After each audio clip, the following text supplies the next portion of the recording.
Hello and welcome to The Conquered and the Proud Part 6.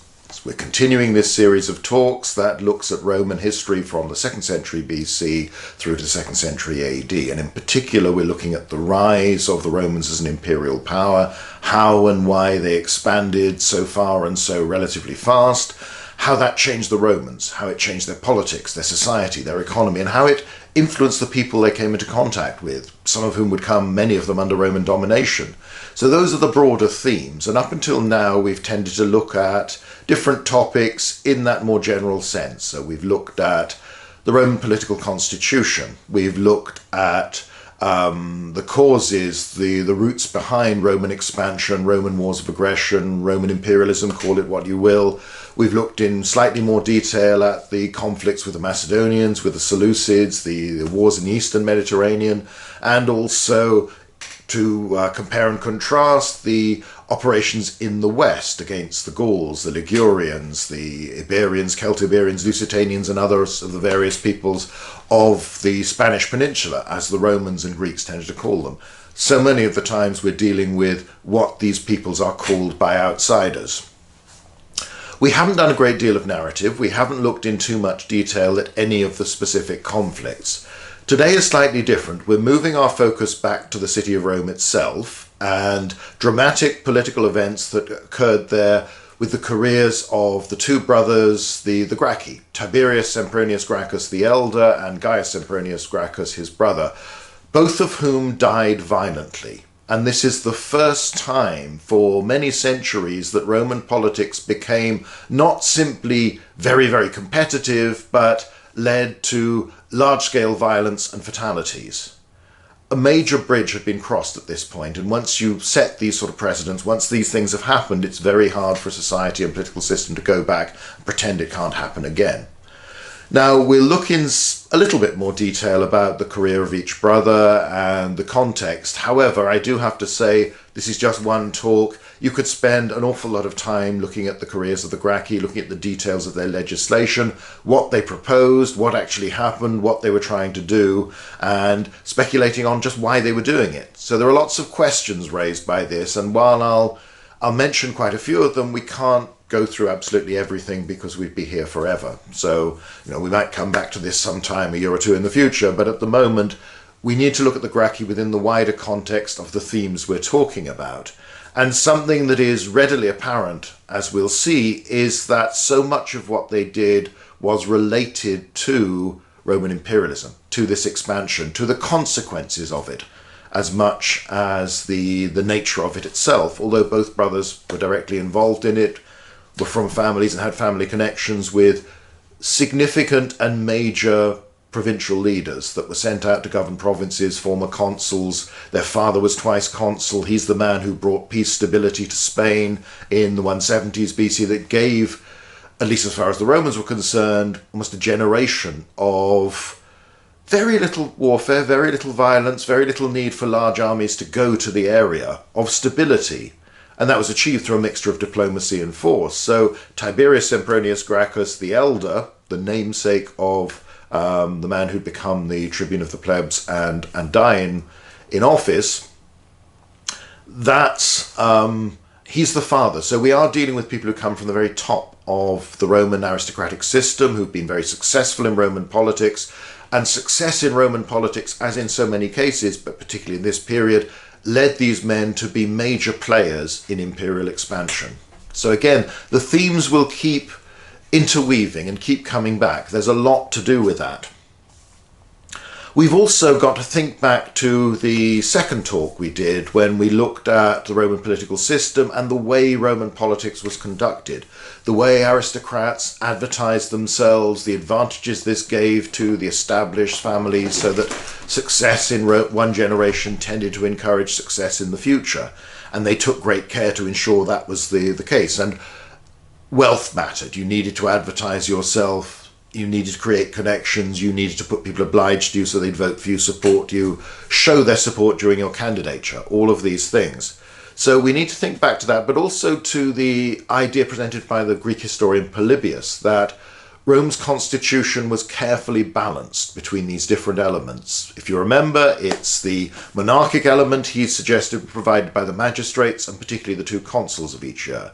Great executive power, they could do a lot of things, they could lead armies, they could present laws, but they could only be in power for 1 year, and then it passed to someone else, and they couldn't seek re-election within 10 years. So although there are people like the father of the Gracchi who were consul twice, and there are a few occasions of people in the 2nd century being consul 3 times, it's very, very rare. Most people only make the job once because there are always more people seeking the office than there are posts available, with only 2 every year.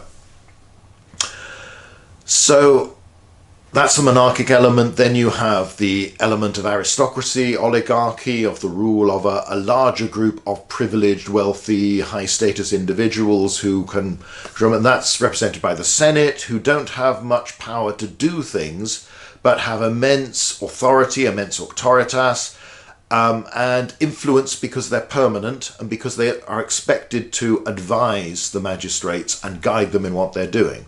And it's very hard to achieve anything if the majority of senators are against you, because they have influence with the voters as well. And finally, you have the democratic element, the popular assemblies. And we can go back and, if you look at that video, it's more detail as to what the 3 different people's assemblies do. And that represented the power of the masses, of the citizens, though again, as we saw then, certain groups, the poorer citizens' vote counted for less, particularly in elections, and those who lived in the countryside, their vote counted for less in most votes because they were too busy working their farms to come to Rome. You had to be physically present at Rome to vote, to play a part in this political system. Therefore, there's no sort of postal vote or any absentee vote of the various systems that exist today. So, of course, that's the democratic element. And Polybius' argument is that any city, any state that consists of just one of these types would inevitably become more oppressive, more corrupt. This would lead to revolution. So a monarchy gets overthrown by an aristocracy, which in turn gets overthrown by a democracy, that in turn becomes a tyranny again, and the cycle is repeated. Stasis, division on factional grounds, leading to bitter politics and usually violence and revolution, was a frequent problem, a frequent issue in the Greek city-states throughout their history, or at least throughout their recorded history. And it's something that they see as a real problem. You know, what's the best? How do you deal with this? How do you create a constitution that avoids this outbreak of revolution every few years or every few decades, and instability and violence and citizens being forced into exile if they're not murdered, all of these things? Is this what makes you weak? That and the competition between all the different city-states. Rome is obviously a rather different entity. As a republic, it's much bigger, it's absorbed far others. It isn't like the patchwork of individual communities that are fiercely independent, might join together to form a league like the Aetolian League and the like, or the Achaean League, but still think very much as citizens of their own community. And those own communities are prone to these outbreaks of political violence and revolution, whereas Rome hadn't been. Now, you can look at Polybius' description of the Roman system, and some people have read into it hints that maybe the balance between these 3 groups that prevents this emergence of stasis, of faction, of revolution, perhaps that's starting to weaken. Perhaps the people are getting a little bit too influential. And we should never see Roman politics as static, because we can't go into all the details, and the sources present all sorts of problems, because this is not an era where we have good narrative descriptions of what's going on year by year. Such things existed. The historian Livy, for instance, wrote them, but his work breaks off. We only have the summaries of the books he wrote for this period and for the 1st century BC. We don't have the full narrative. And when we can compare the summaries of other chapters to other books to the ones where we have the full text, you can see there's an awful lot omitted from them. But there were movements around this period towards secret ballot in elections, people pushing for reforms, sometimes successfully, some not. Some of the conventions that we accept as normal, as standard and changing within the Roman Republic were probably a little bit more malleable than that picture would suggest. So Polybius was writing just a few years before the career of Tiberius Sempronius Gracchus, who was elected tribune in 133 BC, or 4133 BC. We'll come on to that in more detail in the moment. So let's look a little bit at the man himself, and through looking at him we'll get some sense of his brother as well. As I mentioned, these are the children of Tiberius Sempronius Gracchus, consul twice, censor, a man who has had an exceptionally distinguished career in Roman politics, one of the big names of the early part, the first 30, 40 years or so of the 2nd century BC. One of the generation that followed the Punic Wars, he's one of the men who's done really, really well. He is married to Cornelia, who is the daughter of Scipio Africanus, the man who's won the Second Punic War, defeated Hannibal and done all of this, though whose political career is pretty rocky. We've hinted at it a little bit in the talk on politics, but unfortunately it's not one of those things we can go to in immense detail. But he ends up in a rather sulky retirement because he hasn't been as successful in day-to-day rough and tumble of politics as he was as a field commander at a much younger age than was normal. Now, as far as we can tell from the sources, Tiberius and Cornelia have 12 children, of whom only 3 survive. The 2 brothers, Tiberius and Caius, and then a daughter, Sempronia, she is married off to Scipio Aemilianus. Now remember him, he's the man who's sent to win the 3rd Punic War against the Carthaginians. He's the man who storms, fights his way into Carthage itself, destroys the city. He's also the man who, when things have gone really pear-shaped against the Celtiberians of Numantia, and a Roman army has surrendered, commanded by the consul Mancinus, and the Celtiberians allow the Romans to depart with the promise of a treaty that's very favourable to them. The Senate repudiate that treaty, and remember Mancinus is the man we've talked about a few times before, though we haven't always named him. He's the one who is sent back and dumped outside Numantia, naked and in chains, because he was the surety for the treaty. He had pledged himself to the Numantines that this was the good word of Rome, and therefore to avoid hostility from the gods, to show that the Romans are genuinely faithful, he's the man who's supposed to pay the price. In fact, the Numantines won't take him because, what do they want with some old bloke chained up and dumped outside their city walls? Mancinus goes back. He's celebrated for his willingness to die on behalf of the Republic and suffered whatever tortures the Celtiberians might have chosen to inflict on him. Has the statue of himself naked and in chains commissioned, displayed in his house, all of these things. After that big defeat and after some other problems, Scipio Aemilianus is given a 2nd consulship, at least obviously elected to it.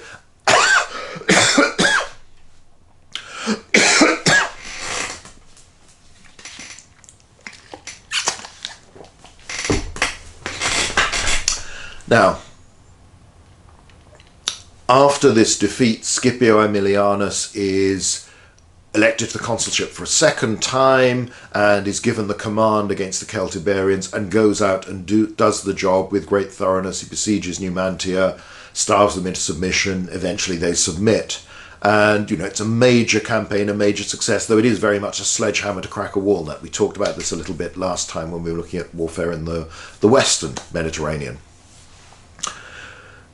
So you've got someone whose father and mother are both from very distinguished families and have lots of connections, whose sister is married off to, again, the leading general of this era, the man who's destroyed Carthage, the man who's avenged the defeat and destroyed Numantia. So these are very big names. Tiberius himself had served with Scipio Aemilianus, with his cousin, at the siege of Carthage, and had played a distinguished role then as a young man. Very good starting point for a political career, to add to all the advantages he has coming from the background that he comes from.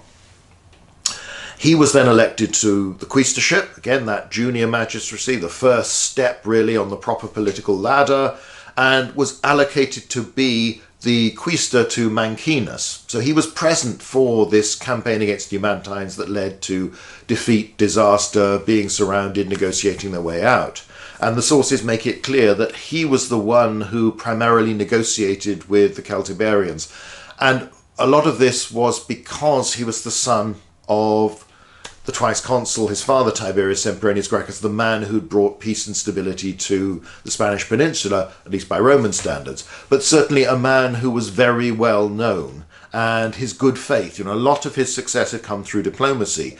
He was felt to be a man, he had a reputation, this was a man who could be trusted, and therefore that his son was here and pledging his good faith, that was a big encouragement for the Celtiberians to think, okay, we can actually deal with these Romans, they will keep to this treaty, even though in fact they did not. And remember, we talked about this before, how the Scipio family and then people like Tiberius create loyalty in Spain and in many other areas tended to be less towards a sort of abstract idea of a Roman Republic all those miles away, and more towards the memory of a particular man, a particular leader, governor, general, that was trustworthy, was respected because he was strong but reliable, could be accepted within the sort of political system of chiefdoms, of princes, of all this sort of thing, as the sort of man you could rely upon, but also the sort of man you could respect because militarily they were powerful. So it worked that way. So Tiberius is one of the men who's pledged himself to this treaty, so his reputation inevitably takes a major dent when the Senate repudiates the treaty. Now, they don't try and send him back. That's probably to do with his connections, and poor old Mancinus is made the scapegoat. But as we say, the Numantines show considerably more decency in this affair than the Romans ever do, and don't want to have anything to do with him. They don't. What would be you could say practically what would be the point for them working out their anger on this old Roman general who's unlikely ever to get another job, but nevertheless the fact that they don't is, I feel it's something admirable from their point of view. But they're left with the problem that the Romans do come back, and they do come back with overwhelming force under the best commander of the day, and eventually the Numantines suffer because of this. So, there's always the problem, if they hadn't let Mancinus and his army go, if they'd wiped them out, which they seem to have been in a position to do, then that would still have made the Romans army and Romans angry, and retribution would probably have come. So the problem is, for a small community like this, even with allies, once you start facing the Romans, once you become perceived as an enemy, the tendency in this period is that they will keep on sending troops and armies, and eventually they will destroy you. So it's very difficult, but as Julius Caesar would later say, talking about the Gauls, it's only natural for people to fight for their freedom. So the Romans could understand that, whilst they could also understand that as far as they saw it, it was in Rome's interest to go and defeat people and conquer them.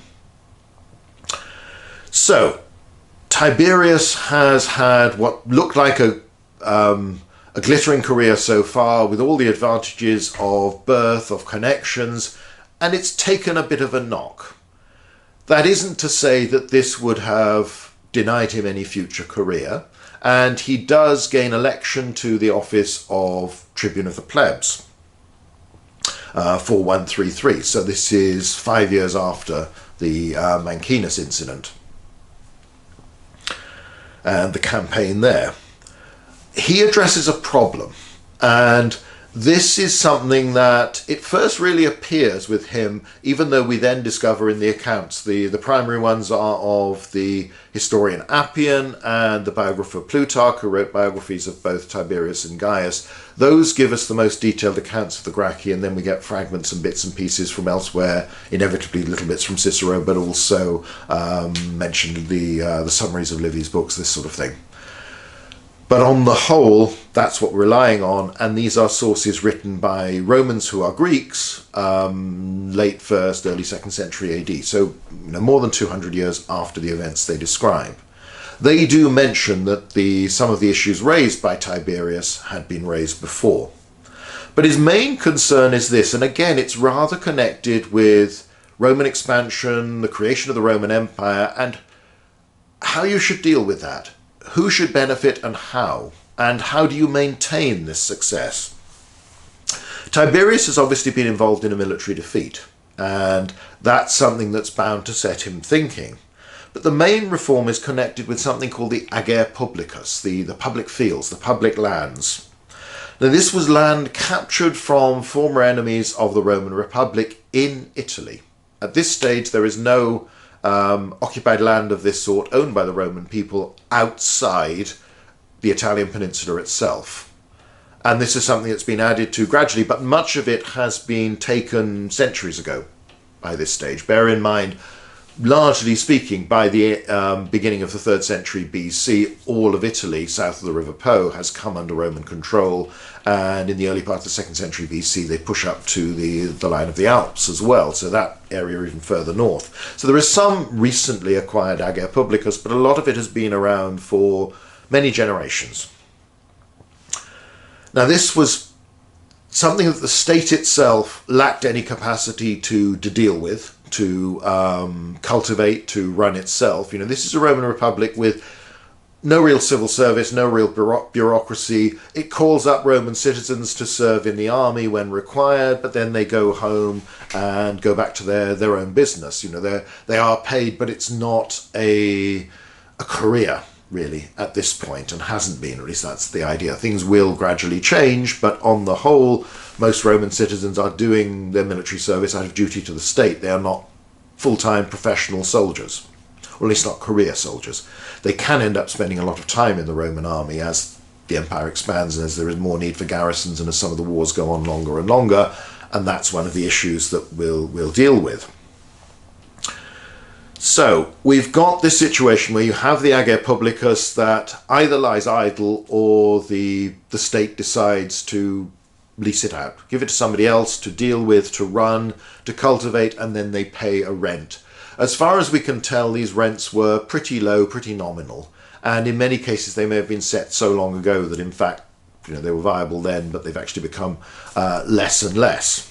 The theory was, and we don't quite know exactly when this was set down, but there was a rule that existed before Tiberius comes along that the most one person could take of this Ager Publicus, the most they could lease, the most they could use, was 500 jugera, that's about 125 hectares by modern standards, plus 150 jugera for each son.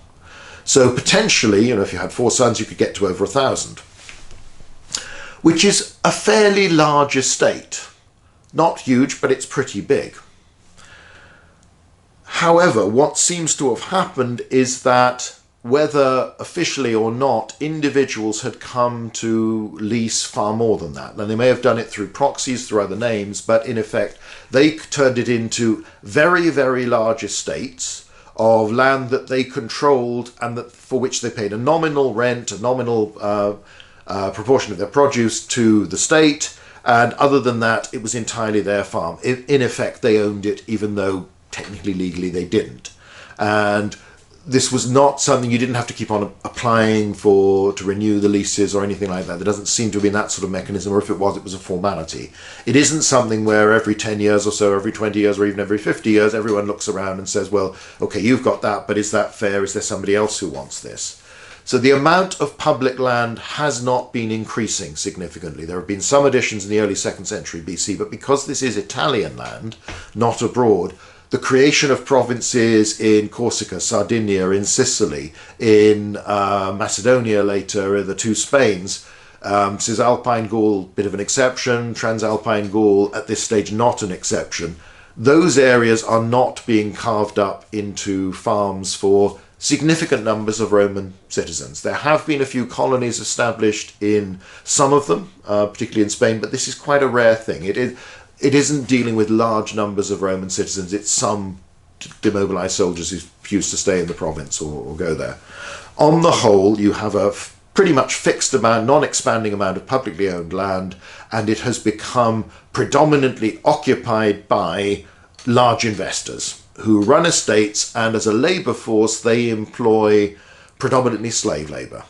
So again, we come back to one of the issues of, when we talked about imperialism, one of the arguments about it causes, or at least the sort of inevitability about it, that as you expanded, people had money, they could invest in big estates, whether buying it, whether leasing public land, and they could work it with the slave labour because slaves were very cheap, because large numbers of people were getting enslaved during Roman victories. And you also had access now, more direct access, to the big slave markets of the Eastern Mediterranean and elsewhere. So when you read about at Epirus, you know, Aemilius Paulus supposedly enslaving 150,000 people in a day, that gives you an idea of the sort of numbers that were coming through. And once you had a substantial slave population, while freedom and citizenship is the pathway for a lot of household slaves, it is much, much harder for somebody who is an anonymous one of hundreds or thousands on a big estate. And to a great extent, you start to breed your own population of slaves as well. You can keep on sort of keeping your workforce going. So that particular type of farming has done very, very well. And clearly there has been pressure for farmers to sell out, even people who are leasing, whether it's their own land or they're leasing, they've got an old lease to some ager publicus, but on a small scale. Lots of smaller farmers turns into a few bigger ones. So let's look at some of Plutarch's accounts of what Tiberius was concerned. So this is his summary of it. Of the land which the Romans gained by conquest from their neighbours, part they sold publicly and turned the remainder into common. The common land they assigned to such of the citizens as were poor and indigent, for which they were to pay only a small acknowledgment to the public treasury. But when the wealthy men began to offer larger rents and drive the poorer people out, it was enacted by law that no person whatever should enjoy more than 500 acres of ground, 500 jugera. This act for some time checked the avarice of the richer and was of great assistance to the poorer people, who retained under it their respective proportions of ground, as they had been formerly rented by them. Afterwards, the rich men of the neighbourhood contrived to get these lands again into their possession, under other people's names, and at last would not stick to claims most of them publicly in their own. The poor, who were thus deprived of their farms, were no longer either ready, as they had formerly been, to serve in war, or careful in the education of their children, in so much that in a short time there were comparatively few free men remaining in all Italy.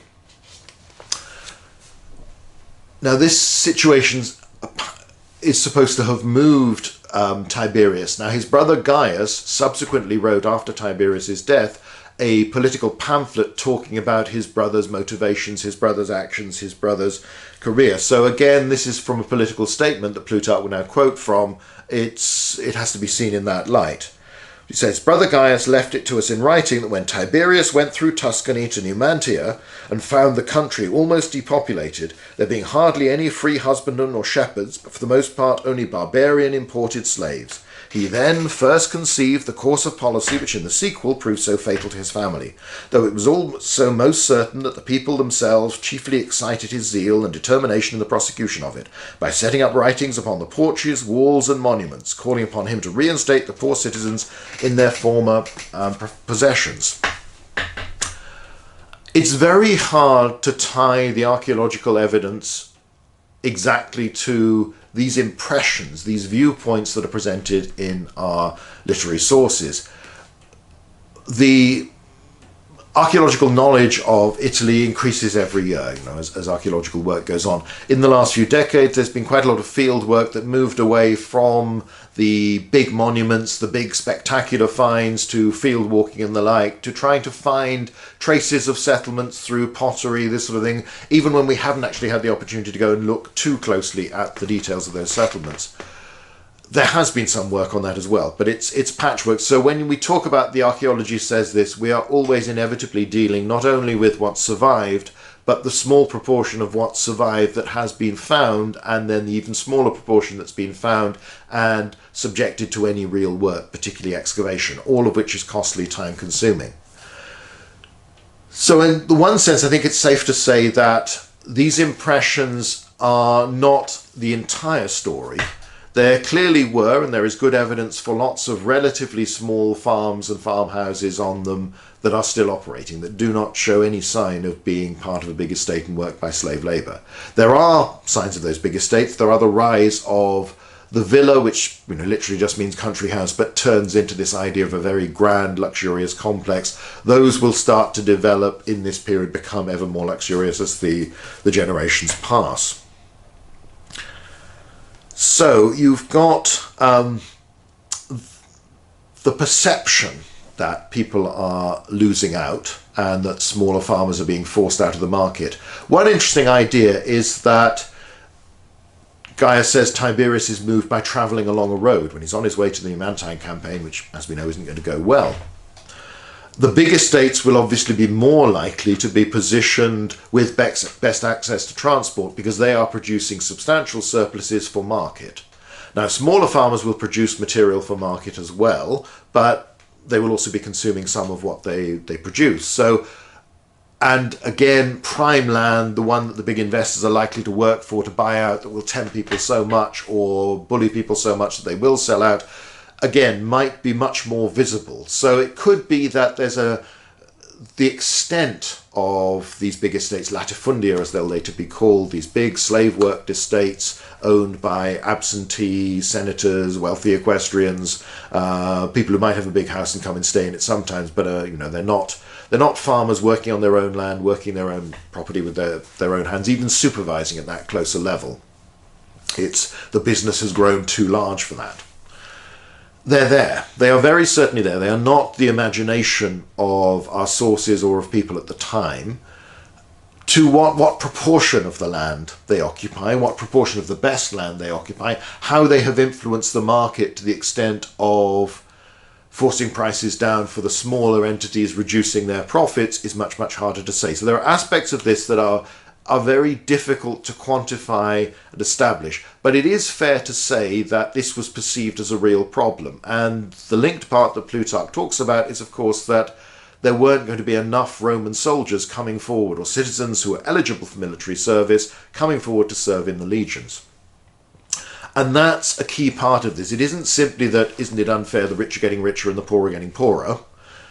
It's more, well, how are we going to fight our wars? How are we going to win our wars if there aren't enough small farmers that have been the traditional bedrock of the Roman army? And it goes back at its root to very much the hoplite idea of the Greek city-states, that your citizens provide your soldiers because they have a stake in the welfare of the state, the prosperity of the state. They will be called upon when you need them. They will not turn against the state as revolutionaries because they are the state. They are the voters. They vote for their own leaders, their own commanders. They serve under them. They go, they fight. Yes, some of them die, some of them are injured, some of them are crippled, but most come back. And when they do come back, they go back home, back to their farms. The majority of your citizens with enough property registered in their name to qualify them for military service will be farmers, will be landowners. Now, as with the Greek precedents for this, you have to be a little bit careful. The sort of classic Greek hoplite, particularly those who belong to the more significant classes in, say, Athens or other city-states, didn't have tiny little farms worked at subsistence level. These had moderately large, sort of middle-sized farms that were worked partly with some slaves, partly with your family, but this was an enterprise that allowed you to produce surpluses, cash crops that could be sold for profit, to trade for the other things you wanted apart from things that you actually consumed. And you are of sufficient status to be considered a worthwhile citizen, and also to be able to afford the military equipment that a hoplite required and that a Roman legionary, particularly those in the main three lines of the legion, required. So you can afford armour, you can afford a shield, you can afford a sword, you can afford a helmet, you can afford the spears for a hoplite, the pila for the legionaries. And that, again, something Plutarch notices, claims that people weren't bringing their children up properly. The idea was you came sort of at least partly prepared to serve as a soldier because you had been raised that way, and your father or your uncle or your grandfather had given you some idea of how to use a sword and this sort of thing. And then, of course, the army would take you, and the army would train you. The wise commander always trained his troops before he committed them to battle and active campaigning. But nevertheless, you started at a sort of, not at a very basic level. And the other thing is you're obliged to come back and serve for, in the Roman case, up to 16 years or 16 campaigns during your lifetime, and you could volunteer for more.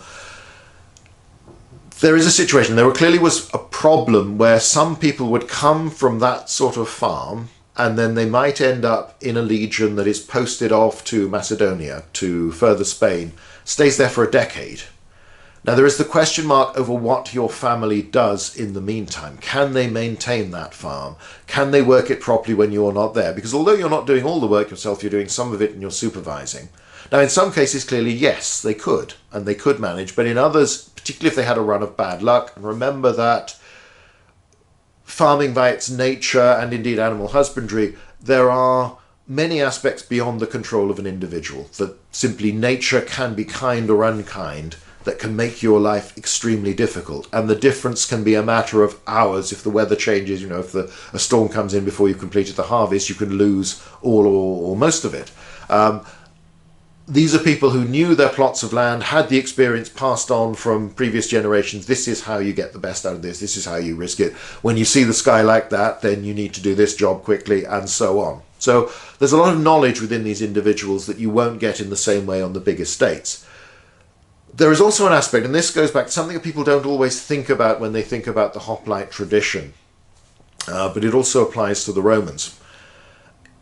The Romans definitely argue, and they will continue this tradition well into the imperial period. Vegetius is talking about it around about the year 400 AD, that the best recruits are men who've grown up working on the land, farm labourers, because they're tough, they're strong, they're used to living outdoors, they're used to hard work, and they have to cooperate to some extent with other people. Usually most of these jobs are not one-man jobs. You'll be doing it with others. And this, the idea will come back. It's still there in 18th, 19th century European armies, the British Army in particular. Again, its ideal recruit is very much the country boy, right the way through into the 19th century. And some of that's the classical tradition that keeps going. So you want these lads from the country. However, the difference between the hoplite ideal and the Roman legionary ideal compared to later things is that basically later on you were picking the boy who'd run away, who didn't want to work on the farm, or there wasn't enough work for them, or the farm labourers who got bored, this sort of thing. Not necessarily the farm owners. But the hoplite ideal was that, again, these people have a commitment to the state. They want the state to succeed because their own livelihood depends upon the stability of the state, protecting property rights, protecting the markets, all of these things. One issue is obviously, when you think about it, it might be useful to have a few sons, children to help work the land. The problem is, when you have a farm that is moderate sized and can support you, can give you enough wherewithal to get the military equipment to go off and serve the state, has a few slaves that help you do a lot of the work. If you have more than one heir, more than one child, then what do you do? Because there's been a problem for many cultures in many eras. If you divide, if everybody gets a fair share, then your moderately sized farm becomes 2 little ones, becomes in the next generation 4 very small ones that cannot support anybody at all, let alone at the status of required to be a full and active member of the citizen body and a soldier when required to be. So there's always been an element where any of these systems require either great care in not having too many children, or some outlet, some source of either you just give it to one heir, whether the oldest or whoever it might be, and then the others just have to take potluck somewhere else, they have to become labourers, or you find land for them somewhere else. Now, one of the roots of widespread Greek colonization in the 8th, 7th centuries BC and afterwards probably was this need to give those who didn't have enough to be proper citizens, proper hoplites, enough land somewhere else to go and live that lifestyle, to be a proper Greek, to be someone of their class, of their background.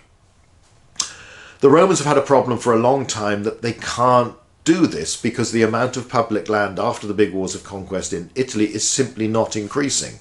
So there's always been an element, and we don't quite know how they dealt with this, but there would always be surplus heirs, particularly surplus boys, that can't be provided with a farm from the parents' estate, and can't just wait for the father to die and take over that because there are too many of them. And that is part of this growth of the cities, and particularly the city of Rome itself, that you can go there and try and get work. You can try and do something else. You can become a craftsman, you can become a labourer, you don't work on the land, or you work for bigger farms as labourers. But again, so there may be a move towards doing something else. One of the reasons so many Romans and Italians turn up in the provinces may also be this problem of just what do you do at home? There isn't enough to support everybody.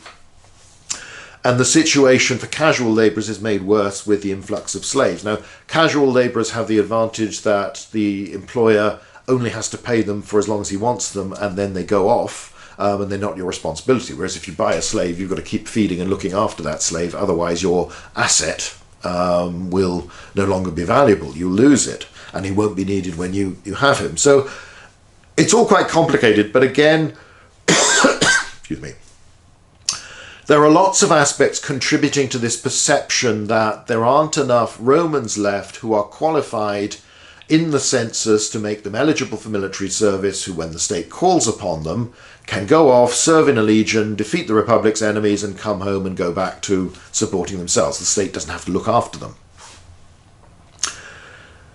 So that's a problem, and the army is often requiring more legions more often than it had 100 years before. Obviously not during the big wars with Carthage when mobilization was very high, but before that you hadn't needed, until you had these provinces, you didn't need so many garrisons. So even when there are periods where it's relatively quiet, you're still recruiting quite a lot of men, and you're sending them off for longer periods.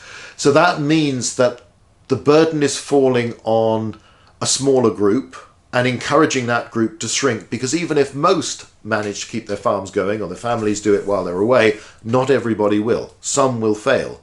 And, you know, again, think of natural things that can happen. Somebody gets ill. You know, you've got your son, your uncle, your wife running things while you're back. They fall ill.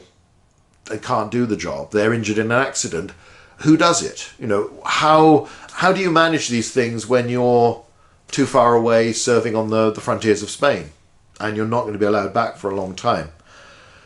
So there probably is some reality in a diminishing number of Roman citizens, and from figures for the census there does appear to be a drop in the number of people registered, an overall number of Romans registered, and perhaps the numbers registered in the classes that are eligible for military service.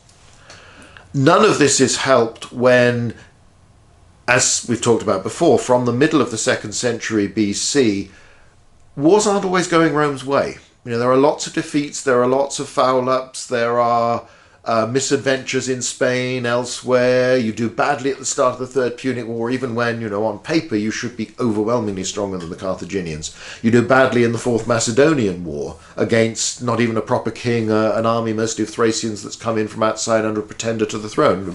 Sort of Bonnie Prince Charlie appears and hammers a Roman praetor and a Roman army. Something the Macedonian kings had not managed to do. Tiberius himself has gone out to Numantia and been involved in a major failure.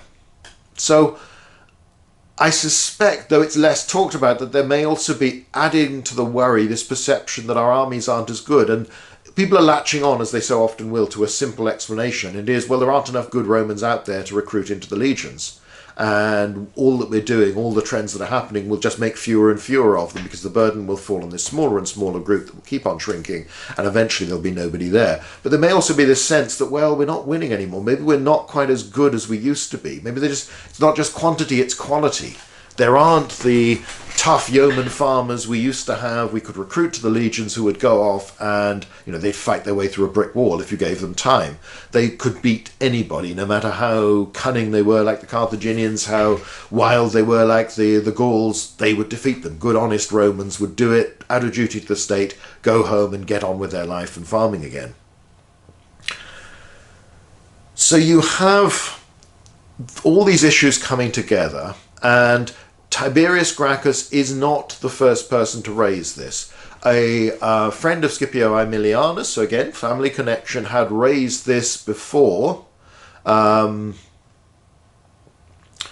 a connection of them on the mother's side as well of the Scipio Africanus. He had tried to do this and it hadn't worked. He'd been warned off. He was basically going to try and get people to give back all the land that they were leasing beyond the legal levels of the 500 plus 150 for each son. And was warned by friends in the Senate, look, you know, upset an awful lot of really influential people, and gets the nickname Sapiens, the wise, through doing this, through backing down. So the issue's been raised. People have been thinking about this. It isn't just Tiberius coming out of nowhere and saying that this is a big issue, I've got to do something about it to save the Republic. So the issue is there, people are talking about it, but as you can see, it's a pattern of 1st century BC Roman politics, particularly when you see it. Everybody accepts there's a problem, but nobody wants anybody else to get the credit for dealing with it. So there is quite a strong level of inertia within Roman politics in this period. Now, bear in mind as well, something that has happened during the course of the 2nd century BC. At the start of the 2nd century BC, you have a Senate that has been replenished after the appalling casualties suffered in the war with Hannibal. So there are lots of new men. There are lots of people who wouldn't necessarily have been senators under normal circumstances who've come in. And there's a bit of a gap before the next generation of the established families grow up, if the ones who've been killed have had time to father children. So in the early part of the 2nd century BC, politics is very competitive. There are very few multiple consulships. That's stabilizing again. By the time the population of the Senate, yes, there are always people who die without a son to follow them. Some of them adopt, some of them keep the family going that way, others do not. But it's stabilizing to the extent where the established families are coming to dominate again, and there is more prospect of multiple consulships, at least perhaps a second, for the big names, for the big established families. New men can still break into it, but it's that much harder again. Things have stabilized a bit. There hasn't been that sort of demographic gap that you had, the shadow of the big defeat suffered against Hannibal. You know, when, as we said right back at the beginning, a third of the Senate is killed in the first 3 campaigns of the war. So, you know, that's a major change. And more will fall afterwards, if never quite on that scale. So you have politics is becoming very, very competitive again. People have more to go for. There are more provincial commands out there. There are more praetors than there used to be, but there are still only 2 consulships. The big wars are things that people are desperate to get that fame. If you're going to win a victory, it's got to be a big victory. You've got to have a triumph that outdoes all the other triumphs that have happened so far. And yet there are periods where there is very little external warfare expansion, so that the opportunities are less. So politics is probably getting even more competitive than usual in that second half of the century. You've also got a perception that probably grows later, but you know, we've talked before of the destruction of Carthage in 146 BC. Tiberius Gracchus was there. Scipio Aemilianus, his cousin, brother-in-law, is the man who's taking command of this. The elder Cato had been arguing for this, delenda est Carthago, for years, ending all his speeches, Carthage ought to be destroyed. An opponent of his constantly said, and Carthage needs to be preserved. There was a perception even before that you needed a rival to keep you on your toes, that it means everybody's aware that the world is dangerous and therefore Romans have to stick together. And that once Carthage is removed, that threat goes and you can indulge petty internal rivalries far more viciously than you could before, far more vigorously. Push them to an extreme. So you've got, again, all this context. Now, Tiberius decides to do something about this, or at least take up this issue, and he stands for election to be tribune. Now, as we mentioned back in the talk on Roman politics, the tribunate was slightly different to the other magistracies. It was only open to plebeians. And again, remind ourselves, you have people like... you have the patricians out there, but you do have really big established plebeian aristocratic families like the Sempronius Gracchi. So patricians couldn't hold this office, they couldn't seek election to it, and that and the one half of the aediles were the only jobs that they couldn't actually hold as a patrician. But there aren't many patricians around by this time, though there are still some very successful ones. Now, the origin of the tribunate lay back in fairly distant early Roman Republican history, in the disputes between the patricians. It comes back from the time when the patricians did dominate, when they were the major force, they were the consuls, they were all the senior officers, and plebeian, as families became more prosperous, began to resent this, want more protection, want more power. And the tribunes were created specifically to protect the people from the arbitrary use of authority by magistrates, initially in the assumption those magistrates would be patrician, but as it went on, any magistrate. So they were marked out as very different from the start, and this is a sign of, it's something like the stasis, the factionalism you would get in Greek cities that often led to violence. In the Roman case, it was handled with far less of that, and it's a sign of how the Romans managed to deal with internal rivalries, internal disputes, without breaking the state apart, without revolution. And in this case, they created a system whereby the tribunes were marked out as different from the other magistrates in that the year of office they held, because like the others it was only a year of office, but it was on a different cycle. it started in December and went through December rather than in January. Again, there's differences depending on the period you're talking about, but this will be preserved through, and it's significant when we come to the outbreak of the civil war between Caesar and Pompey and the others. The cycle of the tribunate is part of this, and how that the machinations there work. Now, tribunes had the right to summon the popular assembly, the concilium plebis, and present legislation to it. If the people approved that, that would have the full force of law. They also had the right of veto, which means I forbid, and they were able to stop something from happening. So if a law was coming through from one of the other magistrates and they didn't like it, they could veto it. They could stop it from going on. Now, although they also had the right to protect Roman citizens, and their person was supposed to be sacrosanct, in that anyone who did violence to a tribune was committing an almost sacrilegious act. However, although the tribunes are separate, and although there are 10 of them, a significant number, perhaps all, were aristocrats wanting a political career and expecting to go on into the Senate. So that, for instance, Tiberius has already been quaestor at this point, and it would be very unlikely if he expected his entire career to be just about being tribune.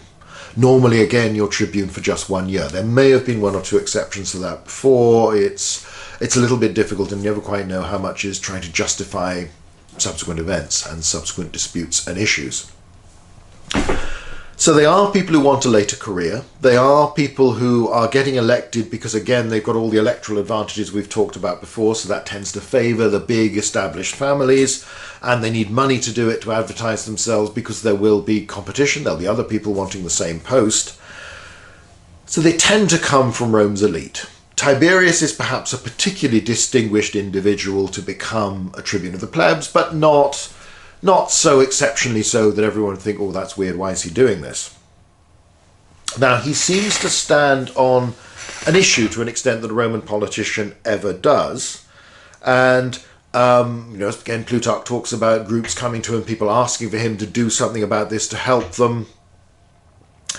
And he's supposed to take his place on the speaker's platform when he's standing for office, and he spoke on behalf of the poor. He said, "The savage beasts in Italy have their particular dens, they have their places of repose and refuge, but the men who bear arms and expose their lives for the safety of their country enjoy in the meantime nothing more in it but the air and light, and having no houses or settlements of their own, are constrained to wander from place to place with their wives and children." He told them that the commanders were guilty of a ridiculous error when, at the head of their armies, they exhorted common soldiers to fight for their sepulchres and altars, when not any amongst so many Romans possessed of either altar or monument, neither have they any houses of their own or hearths of their ancestors to defend. They fought indeed and were slain, but it was to maintain the luxury and wealth of other men. They were styled masters of the world, but in the meantime had not 1 foot of ground which they could call their own. And he gets a lot of support. And again, this is an issue other people have talked about. So there's enough people who think, A, that this is a real issue, and there are presumably enough as well who are victims of this, who feel that they have no livelihood, but they are... Again, there is a problem. The probability is that even though you're not eligible for military service, if you don't possess the property, that maybe you volunteer because you think, well, I haven't got anything else, and that might, it'll at least feed me and clothe me for the next few years, or you're hoping to show that I'm a good patriotic Roman, please reward me. There might be a move, there might be a shift in the army. This is something we'll talk about in the future. But again, a lot of this is quite complicated, but it's a big issue, and Tiberius is who he is. He may have been involved in the Mancinus debacle, he may have been involved in that surrender and the repudiation of the treaty, but nevertheless, he is Tiberius Sempronius Gracchus. His father, long since dead, but at this point, as is the case with any Roman politician really when they come to prominence. Your mother tends to be around, and Cornelia, the mother of the Gracchi, becomes a big figure in Rome's collective memory as the ideal of a noble woman. And she doesn't remarry in spite of various requests after Tiberius Sempronius Gracchus the Elder has died. There's even a story that Ptolemy VIII, of the king of Egypt, proposed to her and wanted to marry her, and she turns down this king. Again, might be fancy, but you never quite know. She is very much thought of as the woman who educated the Gracchi to be men of principle, men of ideals, but also men of ability, charisma, determination, ambition, all of those things the Roman aristocrat tend to think of as good, as how they should behave, how you should act. And she is compared to Julius Caesar's mother, to Octavian, Augustus's mother, all of these things as one of the sort of ideals of aristocratic Roman matronhood. So he has the connections. It's not surprising he gets elected.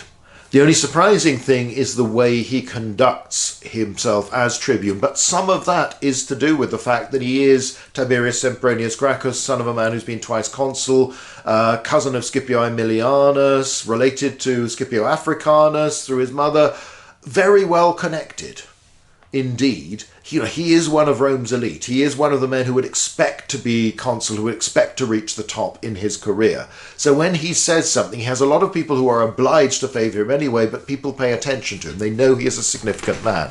He has a degree of that auctoritas in spite of his still comparatively young age. I mean, he's probably in his early 30s at this point. So, you've had the early attempt by Laelius the Wise, as he becomes known, who's backed down. Tiberius decides to present a land law, and what it will mean is that he will create a commission of 3 members who will go around and they will look at land ownership of the ager publicus. Again, this is not going to anything that people do legally own in their own right. It is going to the publicly owned land and how it's leased, and looking at that. They will look and they will restrict everybody to the legal limit of the 500 plus 150 jugera for each son. And this would be then taken from them. Any surplus beyond that would be taken and would be redistributed to Roman citizens who lacked land, and that would qualify them for enrollment in the census at a higher class and eligibility for military service. Bits of the text of the law has survived. The powers of the commissioners were considerable, and the commissioners were going to be Tiberius himself, his brother Caius, and his father-in-law Appius Claudius Pulcher. Again, in this case, a patrician. He's one of the Claudii, one of the really big names, a man who's already been consul, an important man in his own right, though one who doesn't appear to have got on with Scipio Aemilianus all that time, but nevertheless, not a big deal. Tiberius has married the man's daughter, Claudia, so, again, it's how Roman politics works, how these alliances are cemented. People you know well. So the law is framed, is presented. It is something that a lot of people think actually is a real issue, but also that a lot of people have acknowledged, well, there's considerable opposition to this, and therefore, perhaps it's better to, the really influential people don't want this. Clearly, this is going to have an impact on some senators who own more of this land or have occupied more of this land than beyond the legal limit. Also to a lot of their useful supporters, of equestrians, the men of wealth.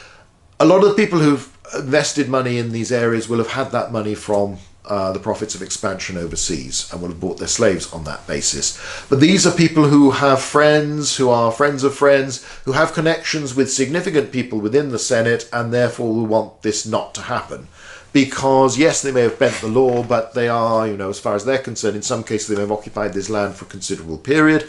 They will also have invested in it. There is that element of, well, I took this public land, but I've built this, I've bought so many ploughs, I've got so many cattle, I've acquired this herd, I have built this house on it, I've developed this property. It isn't simply the raw ager publicus that I took over originally.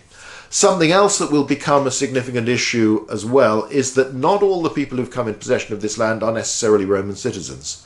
Some Latins, some other Italian allies from amongst their elite seem to have done the same thing, seem to have benefited from this, because in the end the Republic was reasonably happy if it had some revenue coming into the treasury and the land was used rather than lying fallow.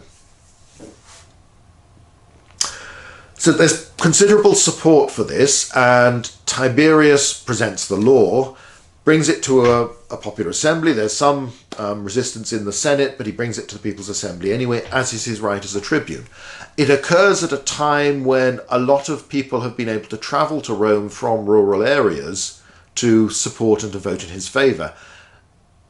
That they're doing this, and this is something significant later on, because they won't be present when the next election comes round, because it's held at harvest time, and that's considered to be a major problem for Tiberius, and a lot of his supporters aren't there.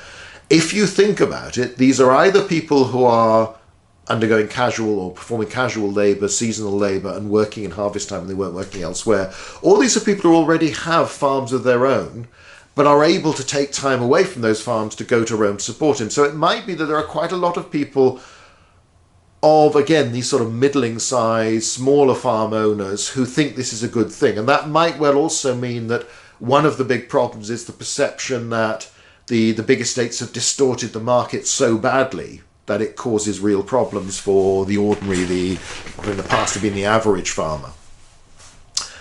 Because it doesn't suggest that these people are completely without work and completely without farms of their own, because, again, it's, why they'd be present in Rome but they wouldn't be absent for the harvest. So you've got to remember there's that element. There is quite a lot of support from this, from all sorts of different groups, but there are also powerful lobbies, most of all the people who own a lot of this land or have occupied a lot of this land, who don't want to lose it. And the farmers to be given the plots of land weren't going to be given it as a possession for theirs to keep in perpetuity. Instead, it would be, again, as ager publicus, they would hold in the ideal of how it was supposed to be used in the first place and pay their contribution to the state treasury every year for the right to work this land. But it would improve their status. They would still get the lion's share of the profits and they would be person of state. So it could be as well that you're dealing with sympathy for when people are thinking, well, actually, I'd like to have, I've got two sons, one of them can have this farm. Wouldn't it be good if the other one could have a farm there? So again, you may have some people who already possess property who are thinking of the next generation and how this will help. So a lot of people think this is a good thing. Others do not. One of the other tribunes, a chap called Octavius, opposes Tiberius's bill. He speaks against it, but then he tries to veto the vote on the law. Now again, in theory, a tribune could veto anything, in the same way that a tribune could pass a law about anything, and it's up to the assembly to approve it. But the assembly doesn't have to approve a veto. A veto is something that simply is done. You basically say, I forbid you to do this, and there is no way around it. That's the principle indeed. They can forbid anything to happen. In this particular case, it seems to be unusual. There's no real evidence before this date for one tribune trying to veto the activities of another tribune. The idea behind it, the concept seems to have been that this is to restrict other magistrates. So it's the aediles, the praetors, the consuls even. And you can go to them and say, sorry, I forbid this. This is not in the interest of the Roman people. I am protecting the Roman people. I am protecting the plebeians. And you can't do this. So there may be an element, and this is something that is the background to all of this and is significant even in our own day. We talked back in the second talk about the Roman constitution, the Roman political system.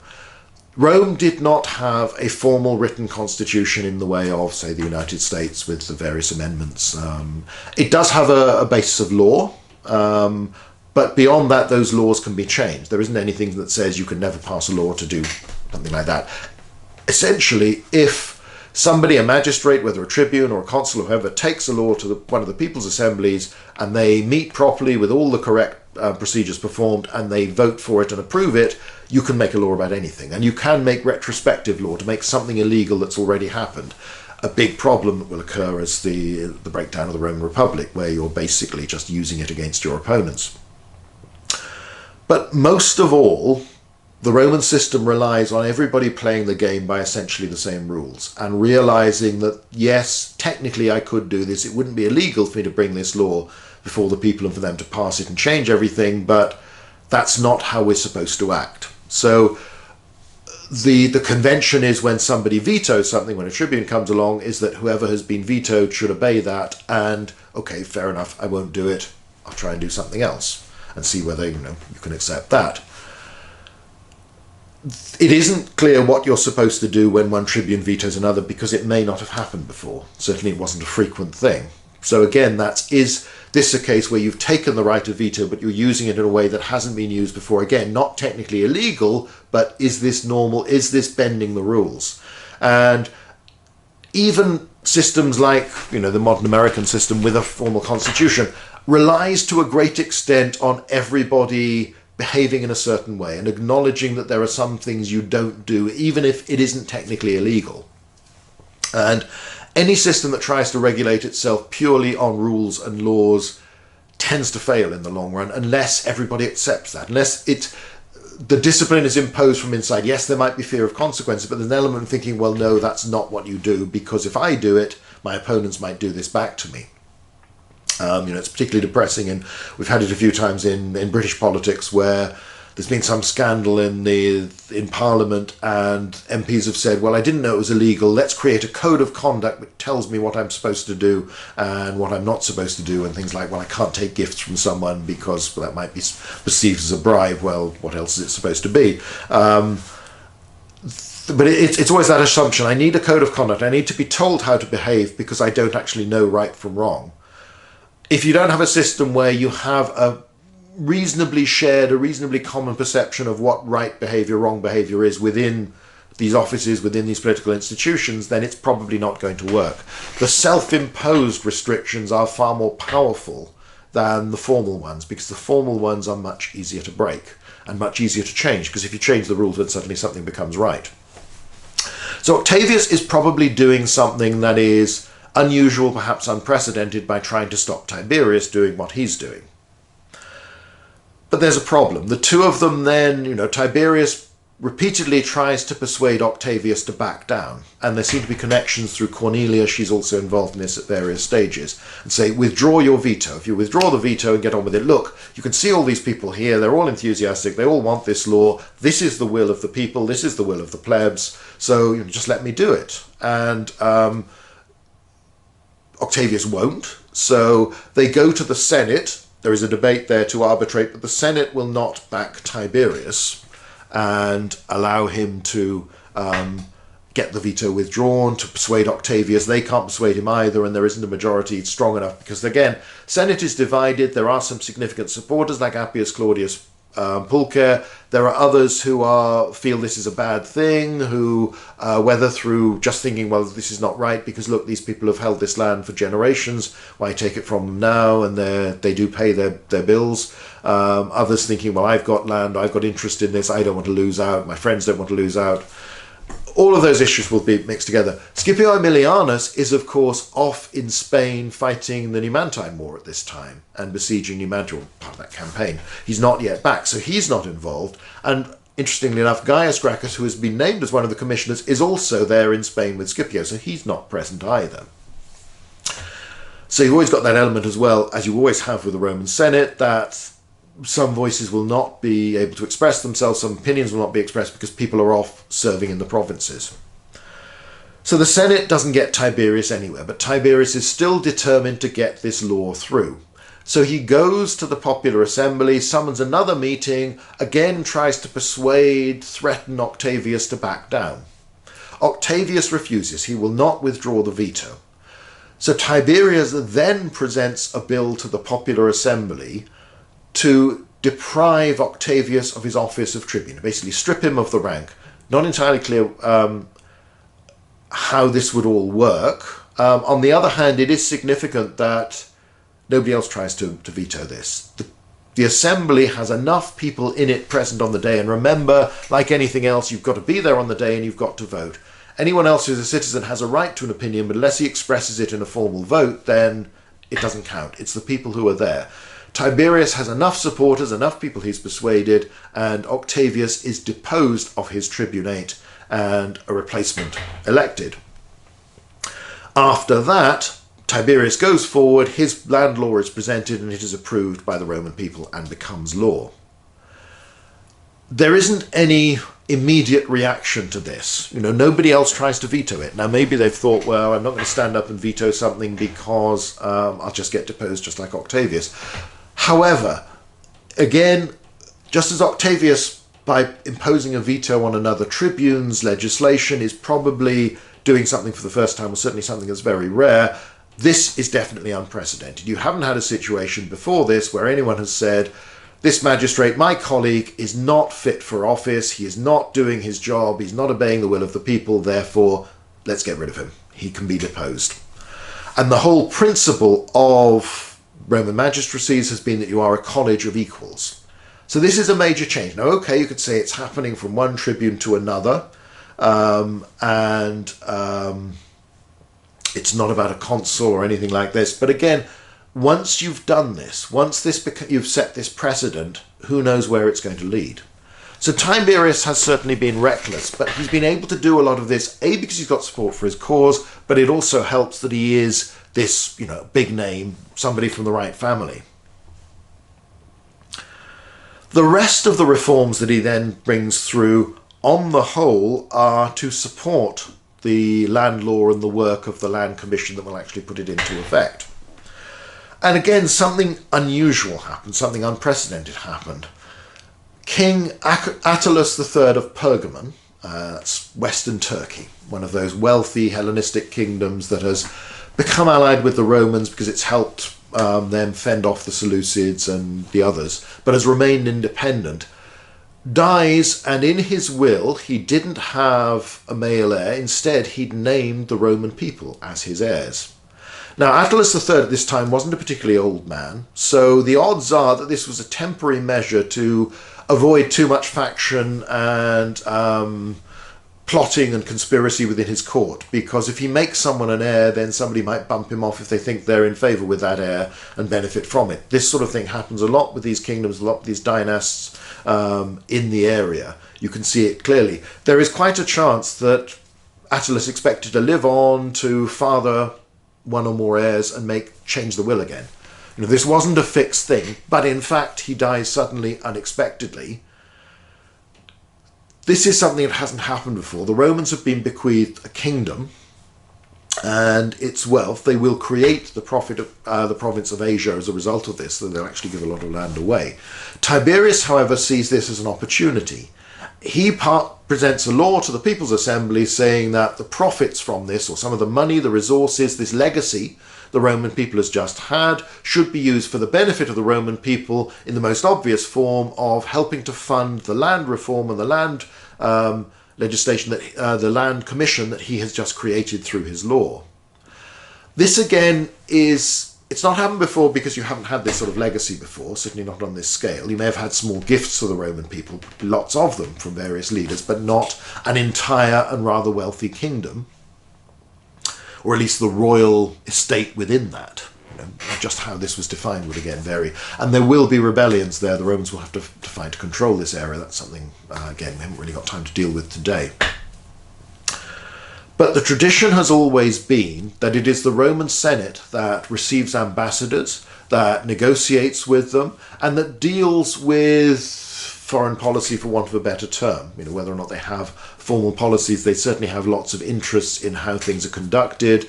They recognize certain kings as kings and friends of the Roman people. They also, it's the Senate that decides on the provinces that then will be allocated to magistrates and what resources those provinces will get. So the Senate oversees policy.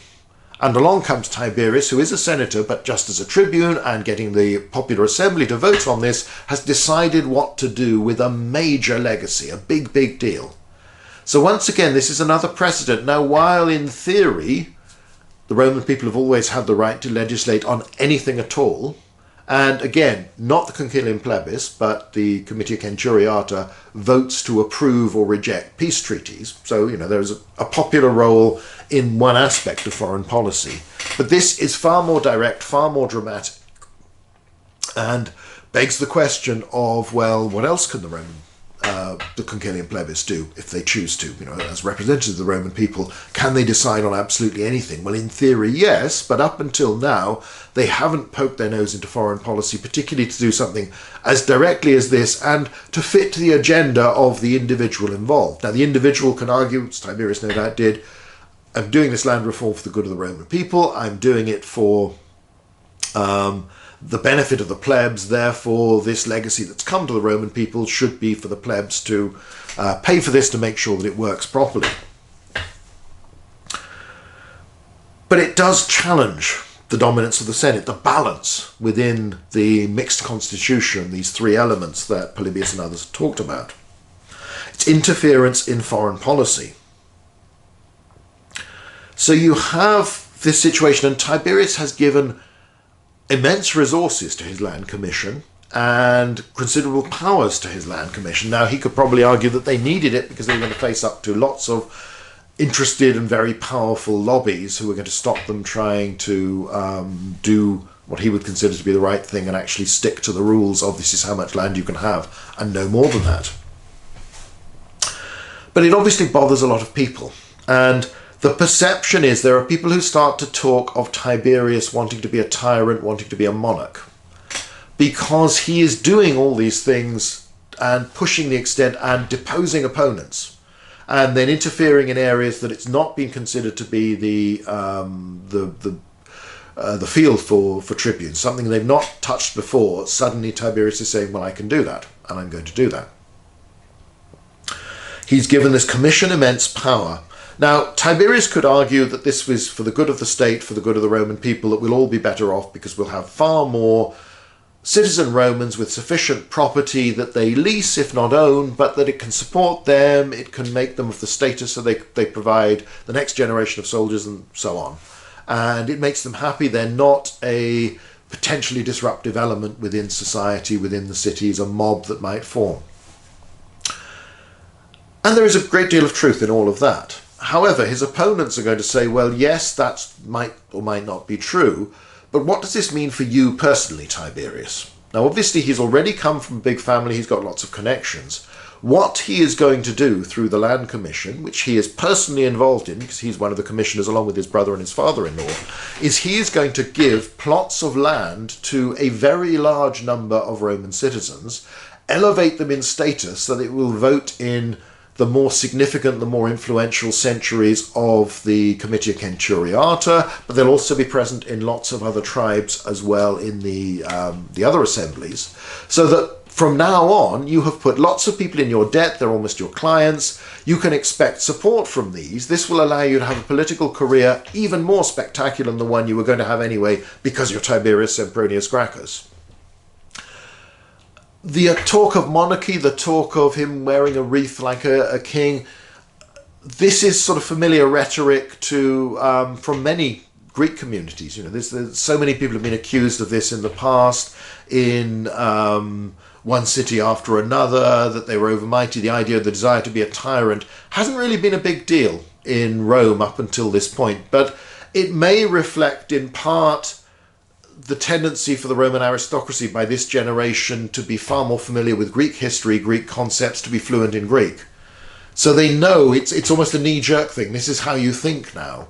Yes, you think anyone who's trying to stand out from the masses, trying to stand up above his college of tribunes, above the rest of the Senate, wants to be a tyrant, wants to be a monarch. You know, no one has attempted a coup at Rome since the sort of the days of the monarchy before, but since the Republic, this sort of thing has not happened. So it does seem a massive leap from saying that this man is you know, he's got too much power, he's going to get loads of support. Because again, what's the worst he can do by normal standards? Well, he can be consul, maybe he'll be consul more than once like his father, he'll probably be censor, he'll be one of the great statesmen of the Republic and a big influential figure.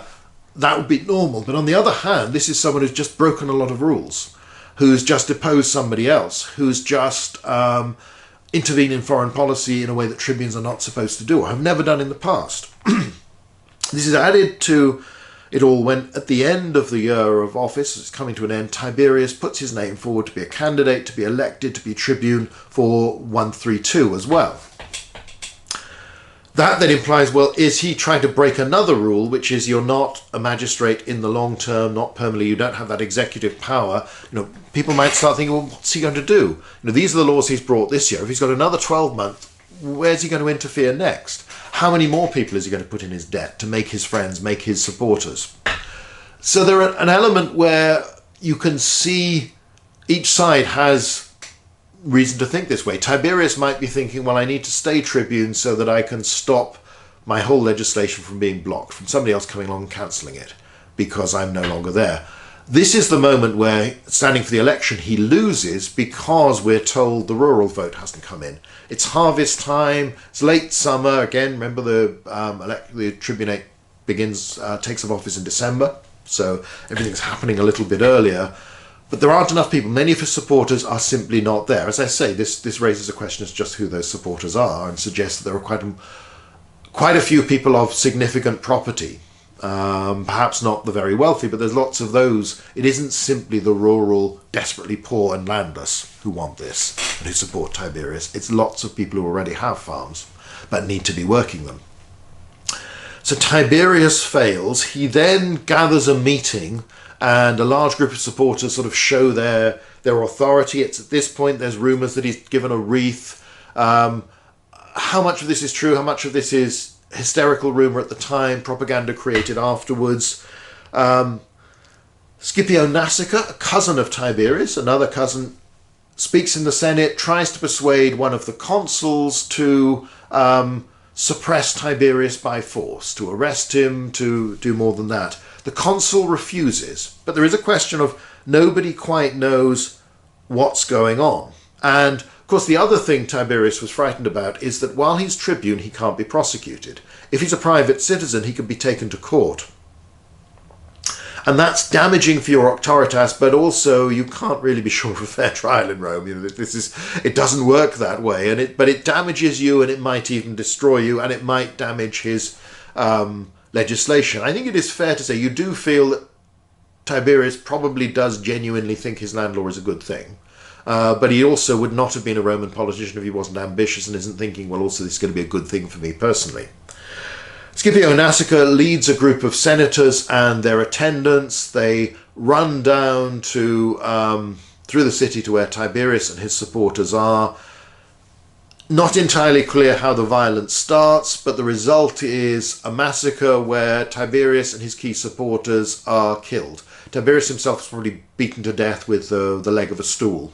And then in the months that follow, there is a sort of emergency tribunal is formed, and several of the survivors are prosecuted and executed with not proper procedure as to how this goes. So there has been this moment of craziness, of anger, of rage, of violence that has led to deaths, and deaths of not simply attendants, slaves, somebody being roughed up a bit, but senior Roman politicians have been murdered. Now, whether they were also trying to murder their opponents or whether they were pure victims, nothing else, we don't know. It's simply impossible to sort out from all the rumour, from all the propaganda that develops. Tiberius's land law, however, is not repealed, and both his when Gaius Gracchus comes back, he does serve as commissioner. However, its ability to function does start to be limited a few years later. Nevertheless, there are people who are settled on land as a result of this. There are new boundary stones. There are changes. Some people lose out. Some of the poor are gained. So, it's not completely gone. There's almost a sense of everything's gone crazy. The world has gone mad for a moment. Let's pretend it's not happened and just get on with things. There isn't really a bigger sense in how we should deal with this. And, are there fundamental flaws? Do we need new laws to regulate just what tribunes can do, what they can't do? The mood remains tense. There's been some release of the issue of land. Some Romans are better off, some have got farms, but it's not resolved altogether, and there are other causes of friction. As I mentioned, one of them is the place in all this of Latins, of allies within Italy who had come into possession of some of this land, and more generally just how are the Latins and allies being treated, because Tiberius's legislation was all about Roman citizens. Now, Tiberius Gracchus stands for election for the tribunate for 122.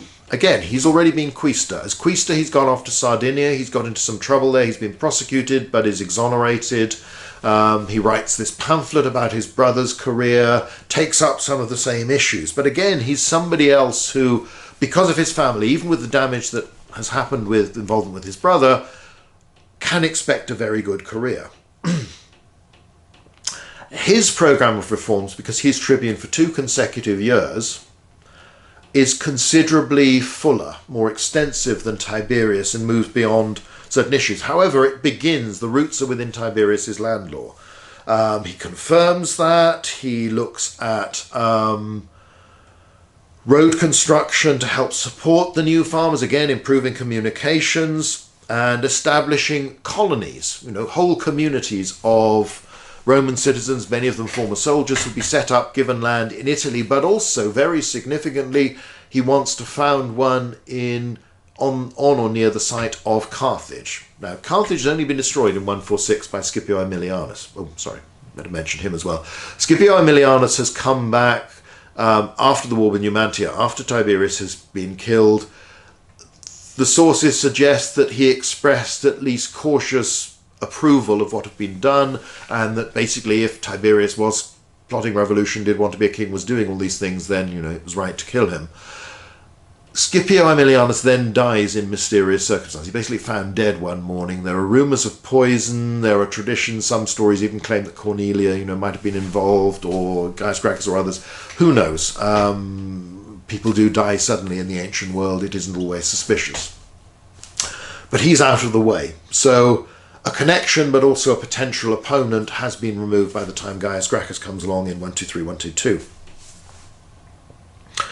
And when he gets the first tribune in 123, the second in 122. Sorry if I said 122 earlier, that's not right. So it's 10 years exactly after his brother. Whether that's the age difference between them or something like it, who knows. Whether other conditions made it right for Gaius to seek political office at this time. As I say, he's already been quaestor, so he's already on his way up the senatorial ladder.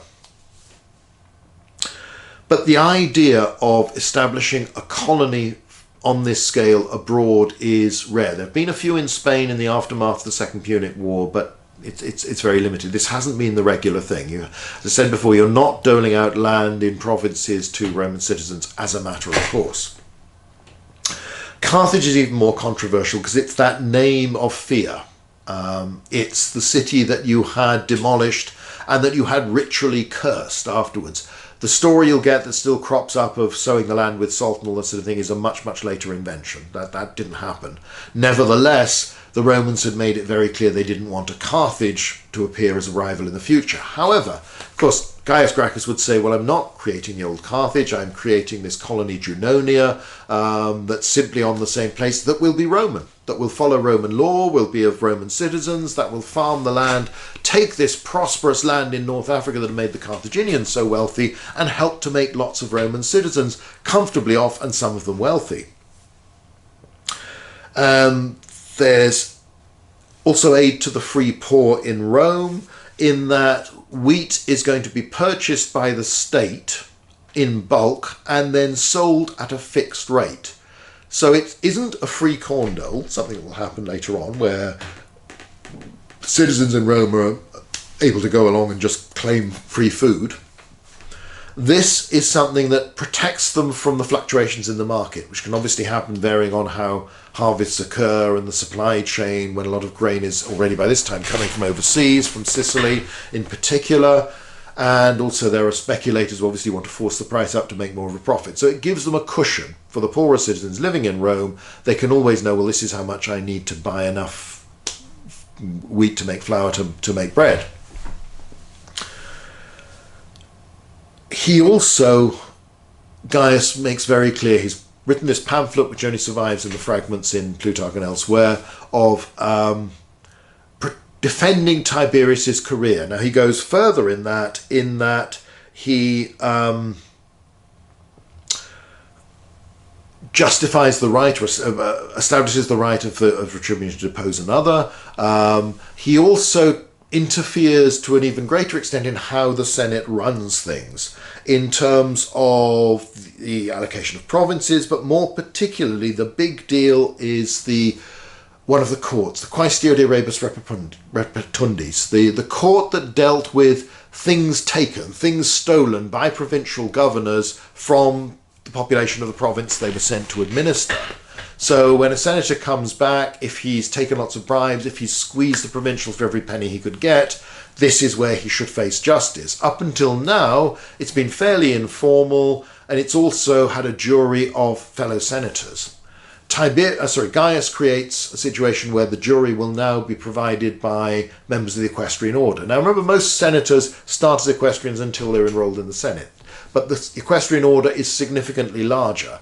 While some of its interests are the same as those of senators, some are not.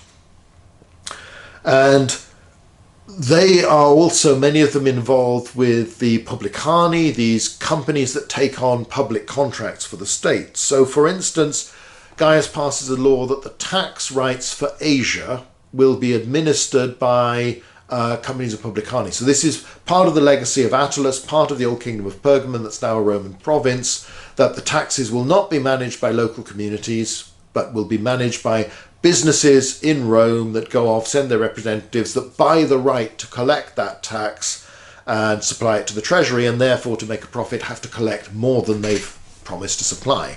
So they're taking a cut, and often because there's successive layers of employees at different levels down, probably to sometimes provincials, everybody's taking a cut along the way. So what actually gets paid by the poor farmer or whoever who's paying this in the first place is only a proportion of that actually gets to where it's supposed to go, to the Roman state. The rest is supposedly paying the expenses and giving a profit to all those involved.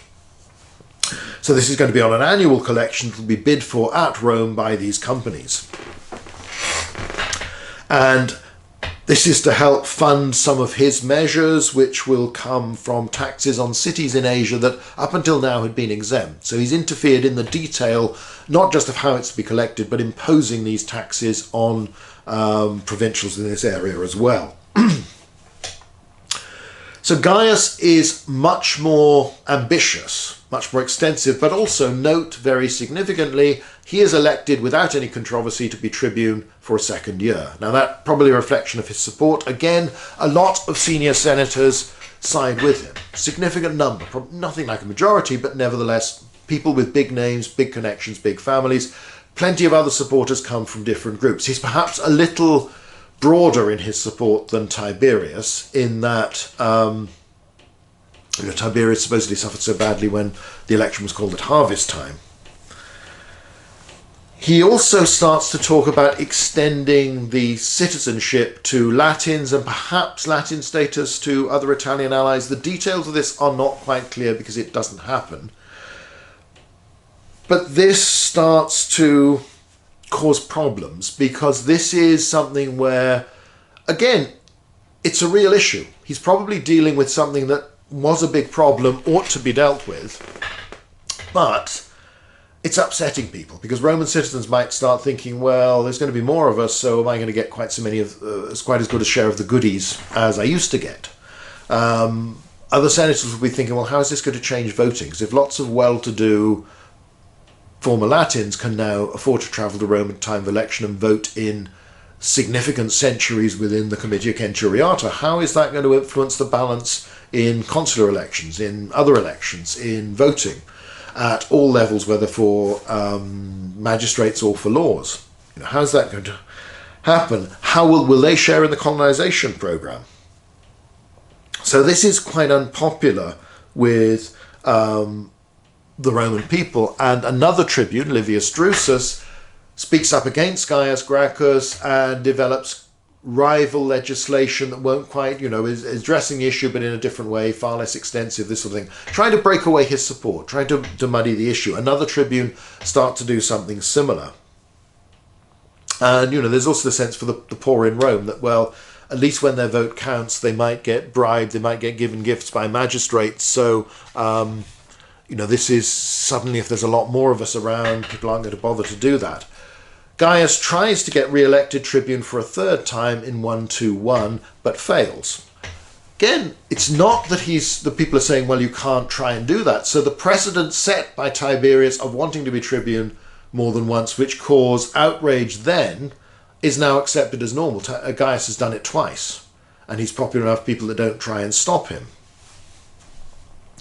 So that, but he doesn't have the support. He's misjudged the political climate, but also this may raise all those suspicions about Tiberius even more so, because Gaius has been tribune twice. He's interfered in an even broader range of issues than his brother had, and he's been very successful up until this point. But on the other hand, in a more typically and more conventional Roman way, colleagues within the tribunate are starting to oppose him by doing things that will act against him, not directly vetoing what he's doing, but by proposing conflicting legislation, breaking away supporters, convincing people that you don't want to do this, you want to support him, support this instead.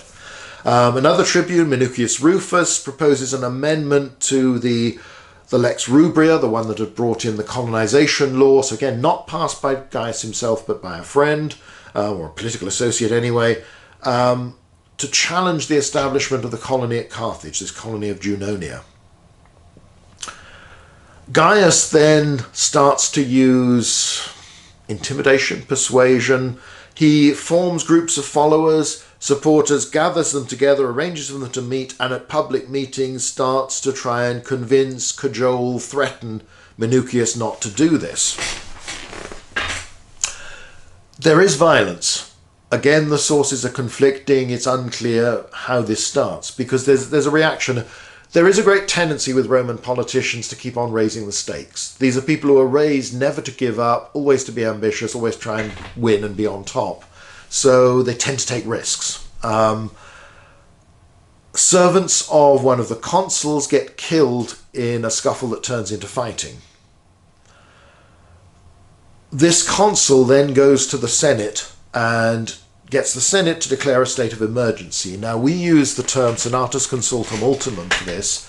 That term actually comes from Julius Caesar's writings, where he's talking about it being imposed on him or created for the purpose of dealing with him in the build-up to the Civil War, and in Caesar's case saying how outrageous this was. We don't quite know whether that had always been the title. What it seems to be is a ruling passed by the Senate, so not a formal law, but effectively it's like reading the Riot Act, suspending habeas corpus. It suspends normal rules, normal law, normal regulation. It declares that the state is in danger, the republic is in absolute danger, and magistrates and all good Romans should use any means necessary to defend it from this danger. In this case, the fighting is much less a spontaneous riot and lynching, really, which is what had happened to Tiberius. It's much more organised.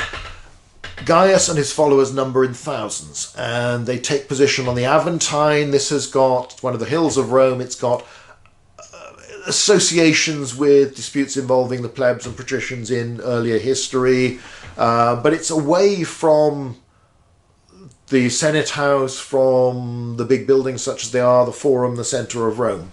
It's not in there. But it's still near enough. Fighting develops, but it's much more organised. Large bands of volunteers, they are formed by the consuls, and there are a group of Cretan archers who were waiting outside Rome, presumably had been hired as allies or mercenaries to be sent. Either they've come back from a campaign with a Roman army, or more likely they're about to be sent off when one of the consuls or one of the praetors goes off to a province with reinforcements, perhaps with a new army there to be a component of that. These get involved. So this is much closer to a full-scale battle that is fought.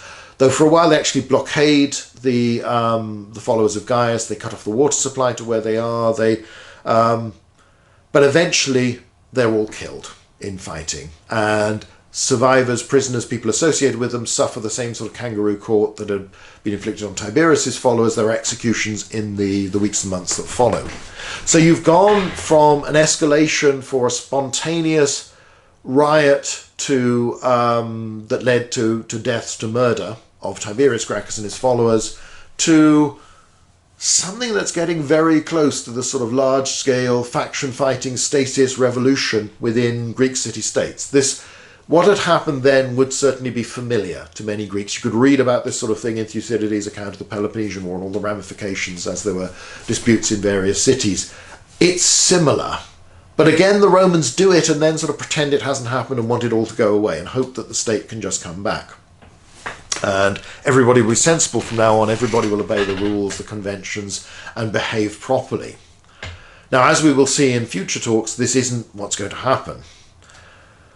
So again, you have to look at the Gracchi. They mark a turning point in Roman history. Though again, it's a turning point separated by just over 10 years, from 133 to 123 to 121, when Caius Gracchus has his longer career and achieves rather more. but ends up in a far more violent, larger scale confrontation that leads to his death.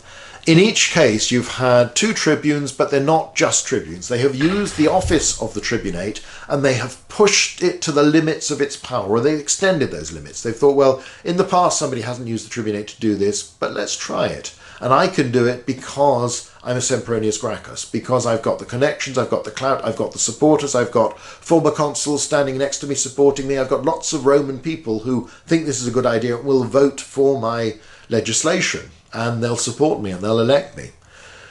So you can see the element of these are men seeing these are serious problems faced by the state.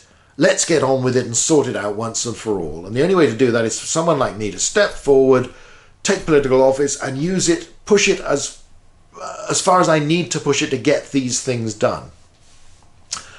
Remember, in each case, these are men still in their 30s when this is going on.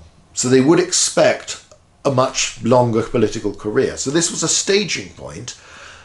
These might be issues of conscience for them. They probably were. We will do this because we think it's right for the Roman Republic. We will also get lots of glory for doing that, but that's what a senator is supposed to do, what an aristocrat is supposed to do, win fame by serving the Republic, by serving the common good, the Commonwealth. For the case of Caius, obviously there's an element of vengeance in it as well. These people murdered my brother and now they're pretending nothing's happened, and yet he was doing the right thing. So there's an element to that, but it's not just that. And while there is talk of monarchy, of ambition, of setting up tyrannies, of revolution, all this sort of thing, in what they actually did, they don't go that far, and they never declare themselves as such, and no source even declares they declare themselves as such. On the other hand, what they do disrupts the conventions of Roman politics, and it comes back to these unwritten rules, these aspects of behaviour that are self-imposed on the aristocracy and on the different groups within society. That you accept that this is how things are going to work, and therefore you don't do that, even though it's not technically illegal. You don't do that because it would have bad consequences. So Tiberius and then Caius do this. Their opponents again start breaking rules to oppose them. So Octavius, first of all, vetoing a fellow tribune does seem to be at the very least unusual, possibly unprecedented. And then you have Scipio Nasica tries to persuade the consul to take action against Tiberius. The consul will not, so a senator takes the law into his own hands and goes and leads a mob to murder people. And it is a mob, it's not prepared. By the time of Caius Gracchus, there is a sort of legal framework of formality. The Senate declares this state of emergency, and organised bands, including mercenary soldiers, are involved in the suppression and execution of Caius and his large number of followers.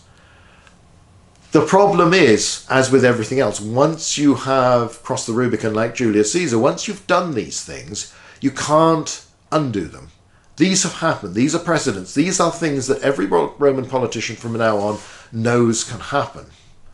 So you have to be very careful. One of the strange things is, and you can see it in contemporary politics, when people start bending the rules and conventions of a system, they often have this naive attitude that the same thing can't be done by their opponents in future.